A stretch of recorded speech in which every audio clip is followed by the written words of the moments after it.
Olá pessoal, tudo bem? Bom, esse é o seu canal Dr. Cune. Hoje nós vamos fazer o primeiro programa, tá? Nós vamos responder a pergunta básica do canal: o que é a cunicultura? Além de responder essa pergunta, nós vamos também apresentar 10 benefícios da cunicultura para a sociedade e nós vamos falar um pouco também da história da cunicultura. Para isso, nós vamos conversar com cunicultores, com o professor, com a professora também, com o estudante e até com o artesão. Então é isso aí. Vamos lá?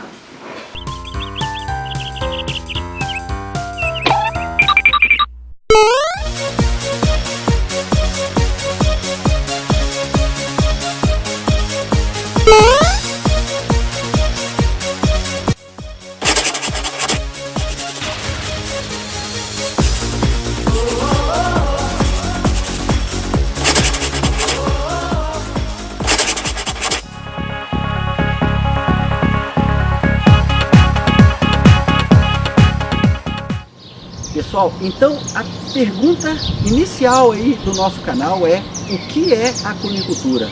A cunicultura é a exploração comercial e racional do coelho, Ornitholagos cuniculus, tá? Visando produtos e serviços para a sociedade, tá? Essa atividade existe no Brasil desde o início da década de 60 e vem passando aí por altos e baixos ao longo desse tempo. E para falar um pouco mais a respeito do que é a cunicultura, um pouco da história da cunicultura, eu vou lá em Belo Horizonte e vou conversar com o professor Walter da UFMG. Vamos lá?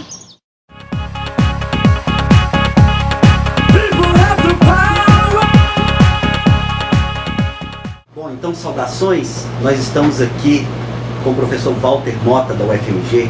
O professor Walter Mota é zootecnista, é mestre e doutor em zootecnia e trabalha aí com cunicultura há quase 40 anos. Então nós vamos bater um papo com ele a respeito da atividade. Desde já eu gostaria de agradecer ao professor Walter Mota por nos receber, tá, pela oportunidade de estarmos aqui. Bom, então, professor Walter Mota, a primeira pergunta é uma pergunta bastante generalista, tá? O que seria a atividade de cunicultura e qual a importância da cunicultura para a sociedade? Bom, em primeiro lugar, Luiz, obrigado pela oportunidade e também pela iniciativa de ter criado esse canal de correspondência com o cunicultor, com estudantes, com pesquisadores. Isso é muito saudável, é muito bom, enriquece a cunicultura e enriquece o conhecimento. Muito bem, a cunicultura é a atividade que lida com a produção de coelhos. No Brasil, nós temos uma história que, de certo modo, é muito peculiar. Ela tem uma característica própria em função das nossas necessidades de desenvolvimento agropecuário e peculiaridades que ocorreram em meados do século XX. Eu poderia dizer que, para entendermos melhor como nós podemos nos situar com a cunicultura atual, que na década de 50 nós tivemos um grande avanço da bovinocultura brasileira. Esse avanço da bovinocultura brasileira, ele foi associado a uma série de problemas que na mesma ocasião passaram a ocorrer em função do aumento da população de bovinos no Brasil. Entre esses problemas estava a febre aftosa. A febre aftosa que até hoje padecemos com zonas endêmicas. Com isso, na ocasião, vários laboratórios que davam suporte à saúde animal se preocupavam em desenvolver produtos biológicos, em especial vacinas, que fossem eficazes contra a febre aftosa. Então, da década de 50 até a década de 70, se desenvolveu uma vacina adequada para ser aplicada nos bovinos brasileiros, e o meio de passagem dessa vacina era o láparo, ou filhote de coelhos, de até 72 horas de vida. Então, pode-se dizer que, pelo ponto de vista do empreendimento em produção de coelhos, o primeiro grande empreendimento que ocorreu no Brasil foi a cunicultura lapareira, a cunicultura voltada para produzir coelhos com utilização laboratorial. Com isso, vários cunicultores em todo o Brasil, e eu diria que com maior frequência, com maior incidência no Rio de Janeiro e em São Paulo, aonde esses laboratórios estavam sediados, nós tivemos um surgimento quase que como um boom da cunicultura brasileira, mas uma cunicultura lapareira, aquela cunicultura voltada para a produção de filhotes de coelho para laboratório. Não se preocupava o cunicultor daquela ocasião em desenvolver uma cunicultura em base à produção de carne, ou carne e pele, ou outra atividade que pode se derivar da cunicultura para a ocasião. O empreendimento basicamente era para produzir coelhos para laboratórios. E veja como isso acontece. Naquela ocasião, a Associação Nacional de Cunicultores, uma associação criada no Rio de Janeiro e sediada na cidade de Niterói, ela já computava quase 5.000 cunicultores em todo o país. É um número extremamente expressivo, mas praticamente todos esses cunicultores produzindo coelhos para laboratório. Acontece que em meados da década de 70, a evolução da produção da vacina contra a febre aftosa, ela ocorre como ocorre a evolução de qualquer conhecimento. E aí passou-se a adotar a cultura de tecidos no lugar da passagem in vivo para a produção da vacina. Resultado disso, que os laboratórios adotaram um novo sistema de produção de vacinas e, efetivamente, parou-se de comprar coelhos de uma hora para outra. E o que fazer com uma cunicultura quase toda investida em produção de coelhos para laboratórios? Obviamente que o cunicultor, preocupado com seu empreendimento, procurou alternativas. E aí surge na década de 70 a intenção empresarial da produção de coelhos com destinação para carne e pele, né? Mas temos que considerar que o pool genético de animais que tínhamos naquela ocasião eram animais especialmente preparados para a produção de coelhos de laboratório. Não havia uma preocupação, e provavelmente posso dizer até com alguma segurança, que não tínhamos nem tanto conhecimento de como formar grupos inicialmente raciais ou de linhagens produtivas que fossem efetivamente voltadas à produção de carne, ou carne e pele, ou outra atividade de cunicultura. Enfim, podemos então dizer que a cunicultura brasileira nasce lapareira e migra para uma outra cunicultura, onde uma sociedade, a sociedade brasileira, com sua cultura própria, com suas características próprias, culinárias, gastronômicas ou de costumes, posso dizer até mesmo religiosos, né? Não entendia o coelho como um animal de carne ou de produção de carne, de proteína animal de qualidade, que fosse introduzida em sua mesa de maneira rotineira. A dona de casa nem sabe fazer coelhos, né? Não tinha essa cultura como ocorre na Europa, especialmente na Europa. Então, nós tivemos um choque naquele momento, uma necessidade de empreender a cunicultura como uma cunicultura de carne e, concomitantemente, uma sociedade brasileira que não tinha o costume e nem, por consequência, poderia absorver o potencial que tínhamos já na época de produzir carne de coelhos. Mesmo assim, vários cunicultores subsistiram e começaram a desenvolver empreendimentos interessantes. Tivemos no Brasil, na década de 70 para a década de 80, vários empreendimentos de muito boa qualidade, né? E que consolidaram, especialmente no eixo Rio-São Paulo, uma cunicultura voltada para a carne, mas com aqueles mesmos animais que chegaram para dar suporte à cunicultura laboratorial. Falando a grosso modo, pode-se dizer que tivemos com isso um insucesso esperado, porque o desempenho dos animais não era aquele esperado, e ao mesmo tempo o suporte ao fomento, o fomento dessa cunicultura de produção de carne, ele era incipiente, ele ainda praticamente não existia. Se tivéssemos de contar com rações de qualidade que fossem fornecidas ao produtor, nós teríamos, tanto por um lado, desconhecimento do que significa rações de qualidade, né? Especialmente aplicáveis à cunicultura de carne, como por outro lado, nós não tínhamos o empreendedor que fabricava a própria ração, né?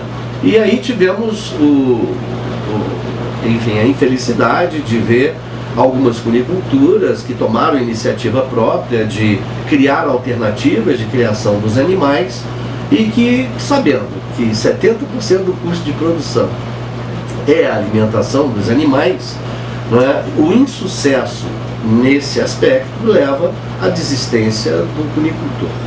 Então, para cobrir um pouco mais, podemos aprofundar essa questão da ração e do aporte, que eu gostaria de explorar um pouco mais essa questão para o nosso ouvinte, mas ao mesmo tempo eu posso dizer que se a cunicultura brasileira, com essa peculiaridade, como ela nasce, né, ela nasce de uma forma que tem algum interesse, hoje é contemporâneo, aporte de coelhos para laboratórios voltou a se tornar, para o campo biotecnológico, uma atividade importante, muito importante.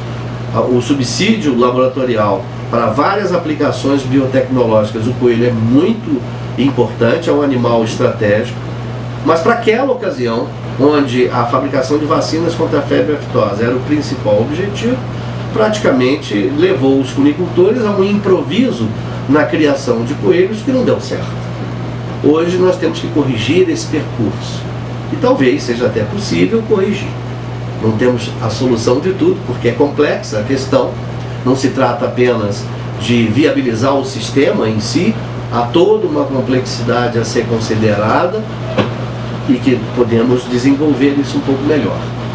Mas, essencialmente, a cunicultura é uma atividade de produção de coelhos para carne e pele, para apoio biotecnológico a laboratórios, e recentemente ela assume uma perspectiva, especialmente no Brasil, já em outros países ela já se desenvolvia com essa perspectiva, mas ela se desenvolve com uma forte tendência à produção de animais de estimação.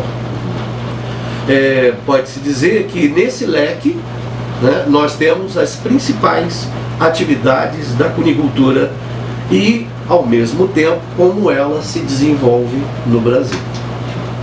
Obrigado, professor.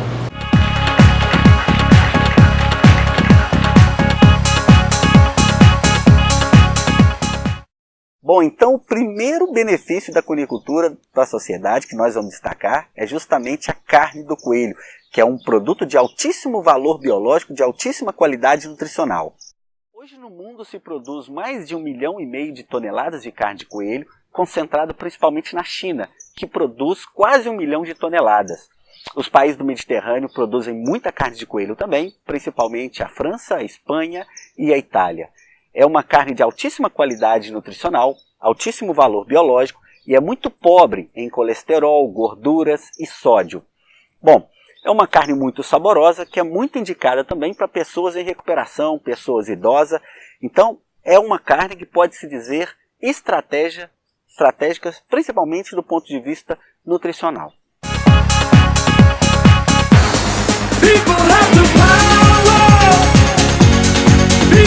Pessoal, outra possibilidade que nós temos aí com a cunicultura é o fornecimento de peles, que podem ser utilizadas para vários fins. Dentre elas, por exemplo, a fabricação de roupas. Tá?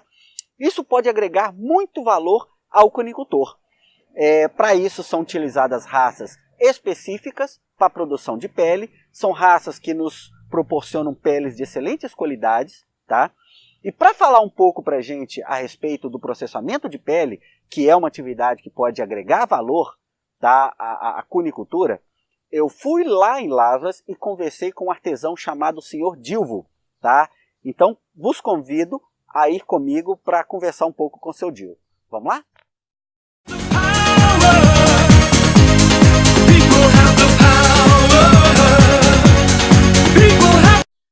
Pessoal, o Dr. Cune está aqui em Lavras. Hoje eu tenho a oportunidade de conversar com o seu Dilvo. O seu Dilvo é motorista aposentado aqui da cidade de Ribeirão Vermelho.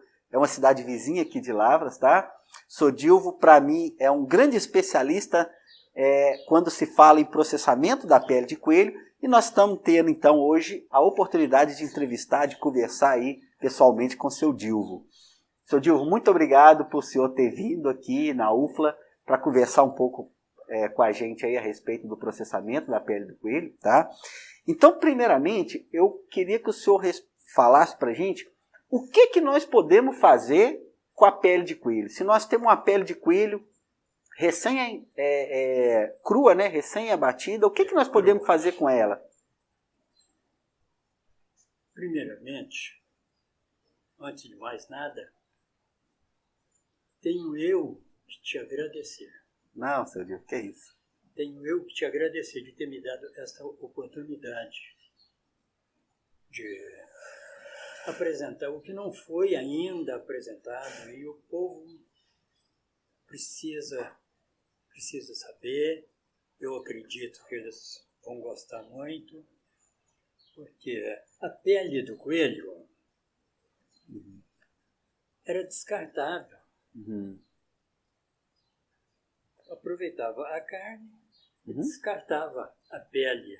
Mas uma pele dessa, está se vendo aí, muito macia, muito macia mesmo. De alta qualidade, né, seu Dilvo? De alta qualidade, sem dúvida. Pode ser aproveitada de acordo com a raça do coelho, porque tem coelho que solta mesmo muito pelo. Muito pelo. Mas tem coelho que não solta pelo. Então, bem aproveitada para uma vestidura. Ótimo. Até mesmo de uma cama. Até mesmo para cama. Ok. Seu Dilvo, eu estou vendo aqui também... Sim? Também, o sapato pode ser feito da pele do coelho. Ela pode ser tingida. Na cor que eu quiser. Na cor que quiser. Você escolhe o pigmento. Seu gosto. Seu Dilvo, eu estou vendo que aqui também pode fabricar sapato. O que é isso? É um sapato. Este que está aí é um sapato. O que foi feito não está bem acabadinho, não, porque... Sabe, a gente não uma amostra. Sapateiro. Mas para mim tá de boa qualidade, seu Dilvo. Tá bacana. Diferente, né? Artesanal. E também é um artesanal, é um experimento. Parabéns. Falta só aperfeiçoar um pouco, né? Então, questão de ajuste. Só ajuste. Ótimo. Aperfeiçoamento. Porque tem um bom acabamento. E não só isso, podemos aproveitar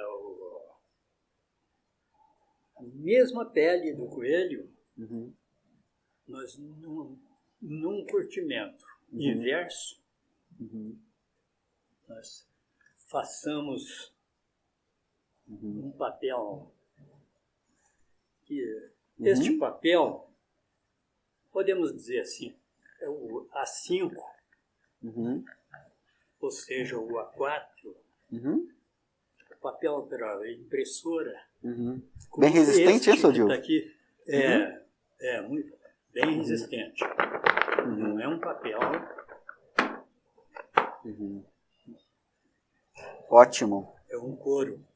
Então, foi feito este desenho, colocou no computador e imprimiu. Ótimo.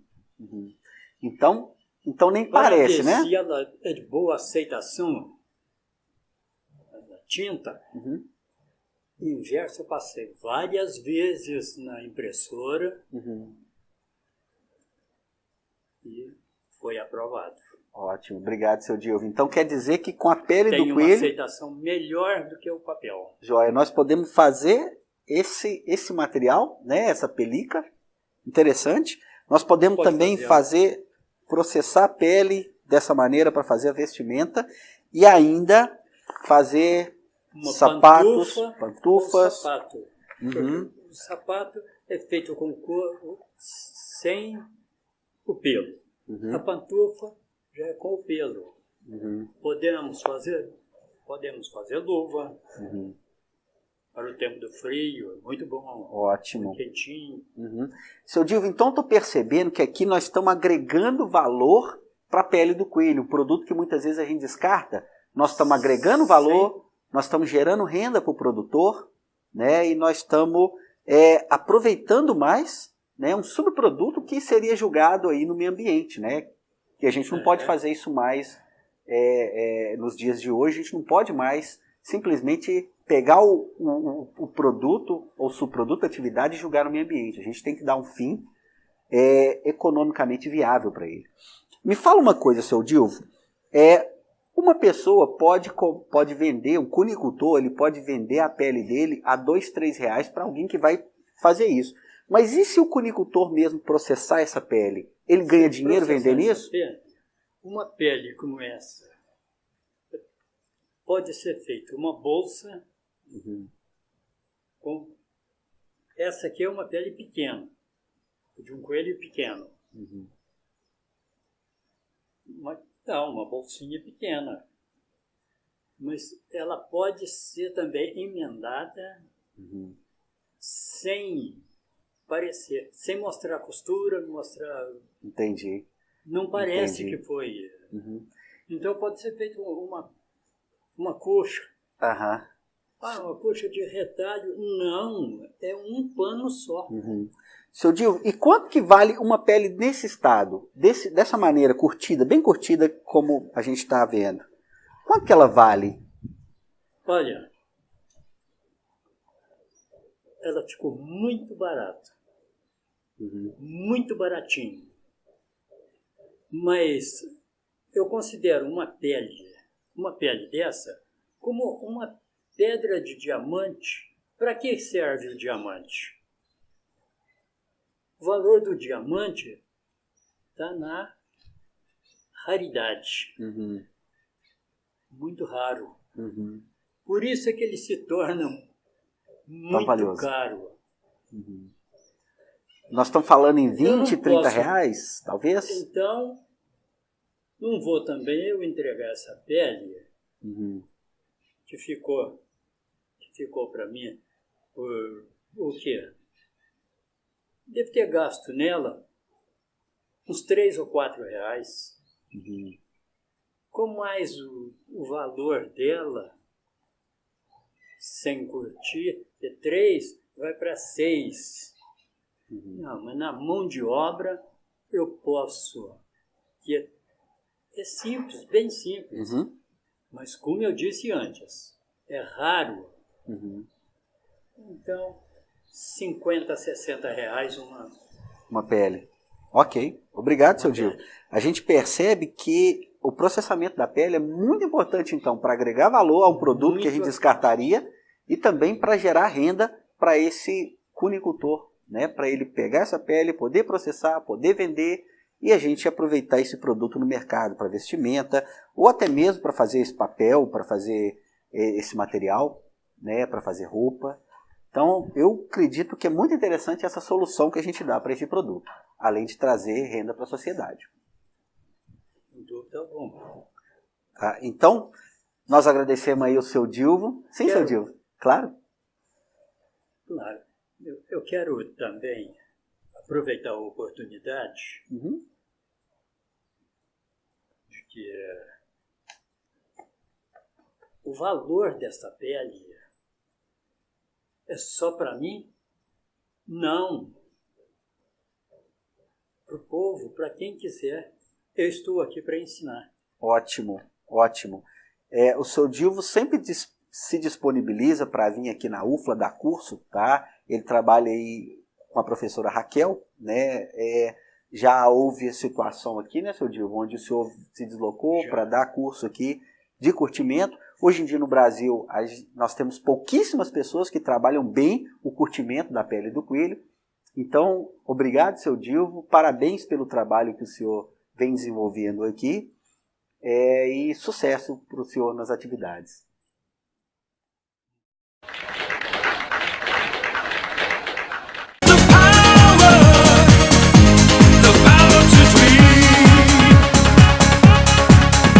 Outro benefício da cunicultura para a sociedade é o fornecimento de pelos de excelente qualidade para a fabricação de roupas, fabricação de artesanato, fabricação do cachemir.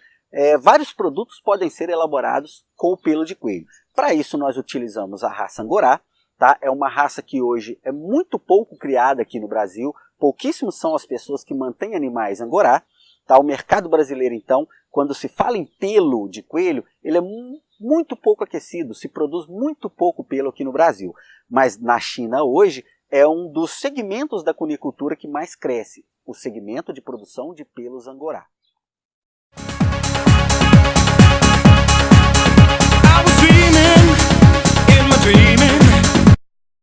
Bom, há também a possibilidade de a gente utilizar vários subprodutos da cunicultura.